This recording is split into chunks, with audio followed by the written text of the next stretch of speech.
Dans la grande ville ensoleillée d'Agraba, une ville magique très loin d'ici, vivait un jeune garçon malin qui s'appelait Aladin.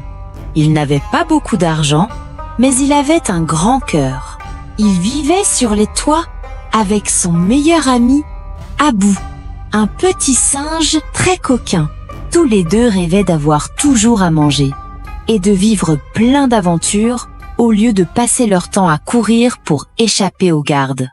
Pendant ce temps, dans le palais, la princesse Jasmine se sentait prisonnière.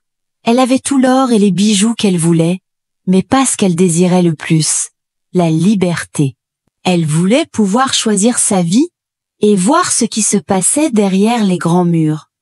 Un jour, Jasmine n'en put plus. Elle mit un déguisement simple et sortit du palais en cachette. Pour la première fois, elle marchait dans les rues. Elle regardait partout. Les couleurs, les odeurs, la musique du marché, tout était merveilleux. Au marché, elle vit un petit garçon qui avait très faim. Sans réfléchir, elle lui donna une pomme. Mais un marchand furieux la saisit par le bras. « Hé, voleuse !» Heureusement, Aladin arriva. Avec un sourire malin et un petit tour rapide, il réussit à la libérer. Il l'emmena sur son toit préféré, un endroit secret d'où on pouvait voir toute la ville. Là, ils parlèrent longtemps et découvrirent qu'ils voulaient la même chose, vivre libre. Mais, dans une tour sombre du palais, vivait un méchant sorcier. Il regardait le marché dans sa boule magique. Quand il vit le courage d'Aladin, il eut une idée terrible. Ce garçon, il peut m'aider. Le lendemain, le méchant sorcier se déguisa en vieillard, faible et pauvre. Il dit à Aladin, « Je suis ton vieil oncle.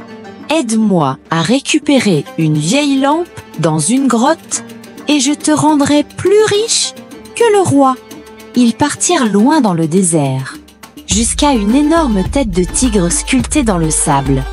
La bouche s'ouvrit et une voix tonna. « Entre, cœur pur, et ne touche à rien. » Aladin entra.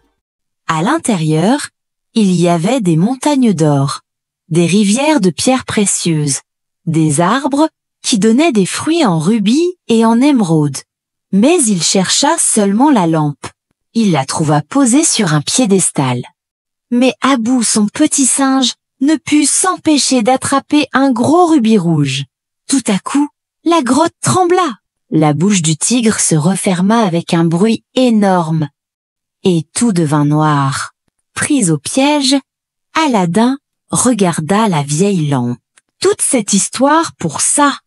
Il la frotta pour enlever la poussière. Pouf!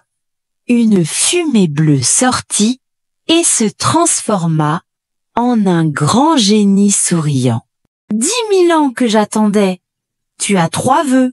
Aladin, surpris, dit « je veux sortir d'ici. »« Accordé, » dit le génie. Un tapis volant apparut et emmena Aladin et Abou dans le ciel. De retour à Agraba, Aladin pensait à Jasmine. « Génie, pour mon 2e vœu, je veux devenir un prince. » Le lendemain, toute la ville vit défiler un prince magnifique sur un grand éléphant. Le roi fut impressionné, mais Jasmine, elle, tourna la tête. Elle pensait que ce n'était qu'un prétentieux comme les autres. Le soir, le prince alla voir Jasmine, mais cette fois, habillée comme le garçon du marché. « Tu te souviens de moi ?» dit-il, en montrant le tapis volant. « Tu veux faire un tour ?» Ils volèrent au-dessus de la ville, puis au-dessus du désert, et même plus loin, sous les étoiles, ils rirent ensemble et virent qu'ils se ressemblaient beaucoup. Mais le méchant sorcier avait tout vu. Il envoya son perroquet voler la lampe. Quand il l'eut en main, il cria « Génie! Pour mon 1er vœu, je veux être le roi de toute la ville. Pour mon 2e vœu, je veux être le sorcier le plus puissant du monde. En un instant, le palais changea et devint sombre et effrayant. Aladin réussit à entrer dans la salle du trône.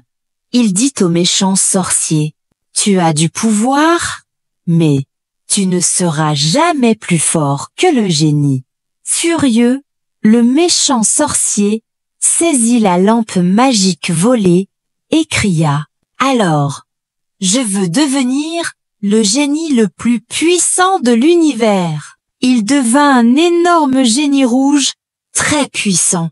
Mais sa méchanceté fit que la magie l'enferma aussitôt dans une lampe noire et il ne put plus s'échapper. La paix revint dans tout le royaume d'Agraba.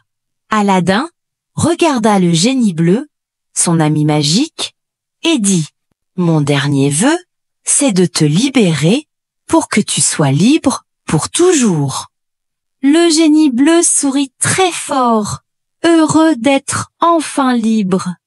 Le roi vit qu'Aladin était courageux et gentil. Il changea la loi pour que la princesse Jasmine puisse choisir qui elle voulait épouser. Jasmine choisit Aladin et ils vécurent heureux ensemble. Et voilà, c'est la fin de notre belle aventure avec Aladin, le garçon courageux, et son ami magique, le génie. N'oublie jamais que le vrai trésor, c'est la liberté et le cœur gentil. Si tu as aimé cette histoire, n'oublie pas de t'abonner pour découvrir plein d'autres aventures magiques.